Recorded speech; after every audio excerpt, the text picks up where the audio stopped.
ये आपका स्वागत है। मैं विवेक बिंद्रा, मोटिवेशन स्पीकर और बिजनेस कोच। थोड़ी एनर्जी तेज है। आज बात करूंगा सरदार मिल्खा सिंह की। इस वीडियो के बाद जिंदगी में आपका फोकस कभी घटेगा नहीं। याद रखिए, सरदार मिल्खा सिंह कोई रेस में तेज नहीं थे और भागते तेज नहीं थे। उनकी सफलता का कारण था उनके पास ना हर बार कोई ना कोई गोल था।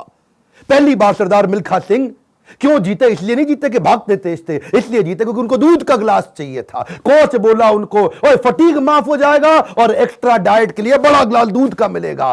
रेस में भाग नहीं पा रहे थे, पेट में दर्द हो गया, नीचे गिर गए। दोस्त बोला, ओए भागो और दूध मिलेगा। और दूध दूध दूध दूध दूध दूध दूध दूध दूध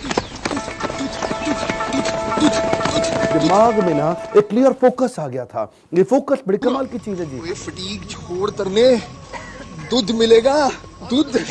जिधर आपका फोकस है आप वही बन जाते हैं। जहां आप फोकस करते हैं, जैसा focus is your life. Bill Gates बोलते थे, मेरी सफलता का कारण क्या है? मैंने बड़ी कम चीजों पे फोकस किया। और उसके बाद दूसरी बार रेस इसलिए नहीं जीते कि भागने में तेज थे, इसलिए जीते क्योंकि उनको इंडिया की जैकेट पहननी थी। फितूर सवार हो गया दिमाग में, इंडिया की जैकेट पहनूंगा। और जी मैं इंडिया की जैकेट पहनूंगा। चैंपियन मिल्खा सिंह हाजिर हो। थप्पड़ खाया इस चक्कर में, बेइज्जती सही इस चक्कर में। बाद में कई लोगों ने उनको पीटा भी, घपाव में घाव हो गए। सबने मना किया, रेस में मत भाग, लेकिन इंडिया की जैकेट, इंडिया की जैकेट। दिमाग में फितूर सवार हो गया, इंडिया की जैकेट चाहिए। त्रासदी ये नहीं कि आप गोल अचीव नहीं कर पाए, आपसे बात कर रहा हूं। आपकी जिंदगी की त्रासदी ये नहीं है कि आप गोल नहीं अचीव कर पाए। आपकी जिंदगी की त्रासदी तो ये है कि आप कभी गोल ही नहीं बना पाए। सरदार मिल्खा सिंह हर बार जीते थे क्योंकि दिमाग में गोल क्लियर हो गया था। तीसरी बार फिर रेस कब जीते वो जानते हैं? पाकिस्तान में हरा करके आए थे रेस वो। वो क्यों जीते जानते हैं? 45.9 का गोल उनके कोच ने उनको लिख के दे दिया था। उसके बाद ऑस्ट्रेलिया में क्योंकि बेइज्जती करा के आए थे, वहां हार गए थे वो रेस में। उस हार के बाद 45.9 दिमाग में छाप लिया। कोच ने कागज पे लिख के दे दिया एयर इंडिया के 45.9। गुरु नानक देव जी के नीचे चरणों में लिख के रख दिया 45.9। अब कुछ नहीं दिख रहा आसपास। और क्या हो रहा है आसपास? पहाड़ों पे गए प्रैक्टिस करने के लिए, वो प्रैक्टिस करी। कोच ने पीट पीट के प्रैक्टिस कराई। लेट गया नीचे, खून निकल आया मुंह से, भाग भाग के उठ नहीं सकता था। सरदार मिल्खा सिंह का कोच बोला, वापस कर मेरे को, अब मुझे वो पेपर वापस चाहिए। I want that paper back।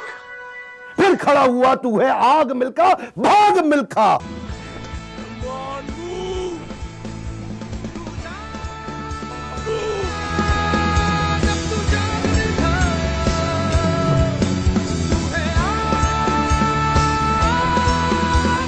मेरा आपसे क्वेश्चन है, आपका 45.9 क्या है?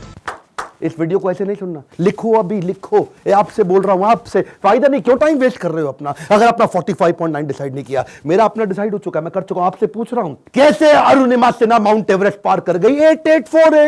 8848 की हाइट उसको पार करनी थी। इसका 45.9 सेकंड क्लियर था। आपका गोल क्या है? हर बार वो रेस ऐसे ही जीता। पाकिस्तान में भी जब रेस हरा के आया ना, तो उसके मन में लक्ष्य था कि मेरे नाम पे एक दिन देश में छुट्टी होनी चाहिए। अपनी गर्लफ्रेंड को प्रॉमिस किया था उसने। तू देखना बीरो, एक दिन तेरे मिल्खा के नाम पे भी छुट्टी होगी। वो गोल क्लियर हो गया ना दिमाग में, है जी। पाकिस्तान में जाकर के हरा करके, और ऐसा हराया, फ्लाइंग सिख का नाम पड़ा उसका। अब मिल्खा सिंह का दूसरा लेसन पकड़ते हैं, आइडेंटिफिकेशन ऑफ डिस्ट्रैक्शन। ऑस्ट्रेलिया में प्री क्वालिफाइंग रेस में हार गया था। जानते हैं क्यों? क्योंकि ऑस्ट्रेलिया पहली बार गया था, गोरी गोरी मेमे देखी थी, डिस्ट्रैक्शन हो गया। उसको शाम को पार्टी में ले गए और वहां पे गाना गाने लगे, वुलमुल वुलमुल वॉन्डर, वुलमुल वुलमुल ओए।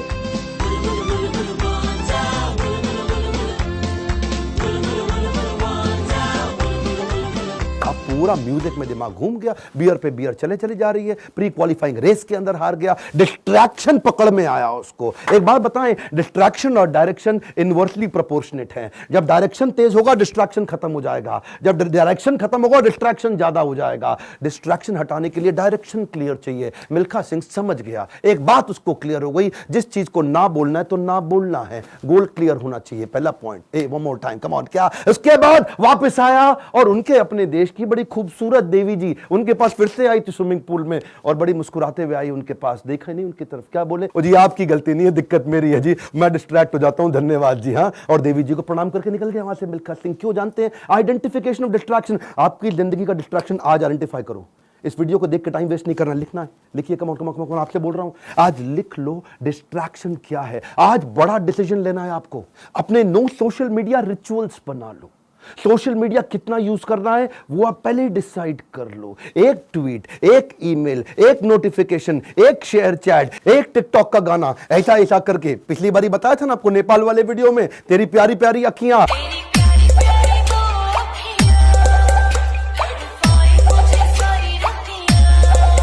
उसी चक्कर में कई घंटों निकल गए, हाथ से पूरा टाइम छीन करके ले जाएगा आपका वो डिस्ट्रैक्शन। इस डिस्ट्रैक्शन को आइडेंटिफाई करो, अपने आप को डिसिप्लिन बिल्ड करने के लिए नियम बना लो, कुछ नियम बना लो। सोशल मीडिया दिन में केवल 15 मिनट, शाम को 8 बजे के बाद मोबाइल कभी छूंगा ही नहीं, सुबह 9 बजे से पहले केवल अपने ऊपर काम करूंगा, अपने आप को ट्रेन करूंगा, मोबाइल को टच भी नहीं करने वाला। आप मोबाइल को लेकर के डीएनडी लगा दो, डू नॉट डिस्टर्ब लगा दो, एयरप्लेन मोड का डिसिप्लिन ले आओ, एयरप्लेन मोड को प्रैक्टिस करो। दिन में कोशिश करो 24 में से 16 घंटे एयरप्लेन मोड। अगर इस प्रकार की प्रैक्टिस बिल्ड कर ली, आ जाएगा कम समाधि का फोकस। आज मिल्खा सिंह ने यही किया, डिस्ट्रैक्शन आइडेंटिफाई किए, किसी को डिस्ट्रैक्ट नहीं करने दिया। फाइनल रेस से पहले पाकिस्तान में सामने वाले का कोच बोला, मिल्खा सिंह तुम्हारी आखिरी रेस साबित हो सकती है। क्या बोला मिल्खा सिंह? दौड़ूंगा भी वैसे ही। मिल्खा सिंह, ये आपकी जिंदगी की आखिरी रेस साबित हो सकती है। दौड़ूंगा भी वैसे ही। बिल्कुल डिस्ट्रैक्ट नहीं हुआ। उन्होंने इसको कई बार डिस्करेज किया, डिस्ट्रैक्ट नहीं हुआ। अब ना लड़कियों से डिस्ट्रैक्ट हुआ, ना ओपोनेंट से डिस्ट्रैक्ट हुआ, भयंकर फोकस, जीत गया। तीसरा रूल मिल्खा सिंह का, रेज योर स्टैंडर्ड। ए कम ऑन, क्या तीसरा लेसन? Raise your standard. पहले मिल्खा सिंह जब रेस के लिए भागता था, बनियान निचोड़ता था मग्गे में, बाद में बनियान निचोड़ने लगा बाल्टी में। इतना पसीना निकाल दूंगा कि बाल्टी में निचोड़ूंगा। बदल दिया जी, मग्गे से पहुंच गया बाल्टी। Raise your standard. आप आज जो भी कर रहे हैं, come on, keep improving yourself. Prove नहीं करना है, इंप्रूव करना है, कंटिन्यूअस इंप्रूवमेंट। कम ऑन, क्या continuous improvement? Regular practice, solid discipline. कोई भी लक्ष्य इंसान के प्रयासों से बड़ा नहीं है। हारा तो वो है जो इंसान कभी लड़ा नहीं है। लड़ना पड़ेगा आपको। कपिल देव कहते थे सुबह 4 बजे उठने का टाइम नहीं है, स्टेडियम पे होने का है। कमान, क्या सुबह 4 बजे उठने का टाइम नहीं है, स्टेडियम पे होने का है। लर्निंग बहुत बड़ी है। मिल्खा सिंह ने स्टैंडर्ड अपना ऊपर कर लिया, अपना स्टैंडर्ड चेंज किया। आपको भी स्टैंडर्ड चेंज करना पड़ेगा। और ब्रूस ली कहता था, मुझे उससे डर नहीं लगता जो 10,000 तरीके से किक चलाता है, लात मारता है। मुझे डर उससे लगता है जो एक किक को 10,000 बार प्रैक्टिस कर लेता है। उसकी किक जब पड़ेगी तो मैं गिर जाऊंगा। अरे आपको प्रयास करना है, ये आप ही को करना है, कोई आपकी मदद नहीं करेगा। क्यों भरोसा करता है गियरों पर, जब चलना है तुझको अपने ही पैरों पर। और एक बोनस लेसन सरदार मिल्खा सिंह की लाइफ से और सुन लीजिए। आखिरी तक सरदार मिल्खा सिंह, याद है मूवी के अंदर आर्मी में पवन मल्होत्रा सरदार जी जो बने थे, उनके वो कोच को आखिरी तक छोड़ा नहीं उन्होंने। आखिरी तक उस कोच को अपने साथ चलाए रखे। सब पीठ पर आपकी थपकी है, हुटुई पे लात का नतीजा है गुरुजी। कोच, मेंटर, गाइड, काउंसलर जिंदगी में बड़े इंपॉर्टेंट है। हमेशा बोलते रहे सरदार मिल्खा सिंह, और मैं 80 में 77 रेसें जीत गया, लेकिन सारा क्रेडिट दूंगा अपने कोच को और इंडियन आर्मी को जिसने मेरे को बंदा बनाया है। बड़ा इंपॉर्टेंट है जी लाइफ के अंदर कौन सा कोच और कौन सा काउंसलर जो आपको सिखाता है, जिससे आप सीखते हैं। ऐसे ही कई कोच काउंसलर मैं लेके आया हूं अपने एवरीथिंग अबाउट एंटरप्रेन्योरशिप प्रोग्राम में। इसके बारे में खोल के बोलूंगा। क्यों? दुनिया का सबसे अफोर्डेबल प्रोग्राम, इससे कम पैसों में इससे पावरफुल प्रोग्राम कभी दुनिया में हो नहीं सकता। आपको पैसों की जरूरत पड़ती है अपने बिजनेस के अंदर, HDFC के केकी मिस्त्री वाइस चेयरमैन हमारे साथ आ गए हैं आपको सिखाने के लिए। आपको लोन चाहिए अपने बिजनेस के अंदर, निर्मल जैन। कौन है निर्मल जैन? IIFL के चेयरमैन, इंडिया इन्फोलाइन के। वो आकर के आपको हमारे साथ में सिखाएंगे कि मार्केट से पैसा कैसे लेके आया जाए। आशीष चौहान, बॉम्बे स्टॉक एक्सचेंज के vice chairman, CEO, managing director, वो आकर के आपको हमारे साथ सिखाएंगे कि बॉम्बे स्टॉक एक्सचेंज में कंपनी को लिस्ट करने के स्टेप्स क्या हैं। बॉम्बे स्टॉक एक्सचेंज में कंपनी का नाम लेके जाना आपकी बहुत मुश्किल काम नहीं है। आज अगर आपकी बहुत छोटी कंपनी है, 2 करोड़ का भी टर्नओवर है, 50 लाख का भी टर्नओवर है, तो भी आप लिस्टिंग कर सकते हैं। SME लिस्टिंग की ऑप्शन आ गई है। रिदम देसाई, मॉर्गन स्टैनले के मैनेजिंग डायरेक्टर हमारे साथ आ गए कि कौन से देश के अंदर बिजनेस करना आसान है। आपको आकर के कोचिंग देंगे। मैं सारे नाम लूंगा, वीडियो लंबा हो जाएगा। बहुत बड़ी लिस्ट हो गई है हमारे साथ। अब देश भर के हम लोग पावरफुल अरबपतियों को अपने साथ में लेके आए हैं जो आपको कोचिंग देंगे।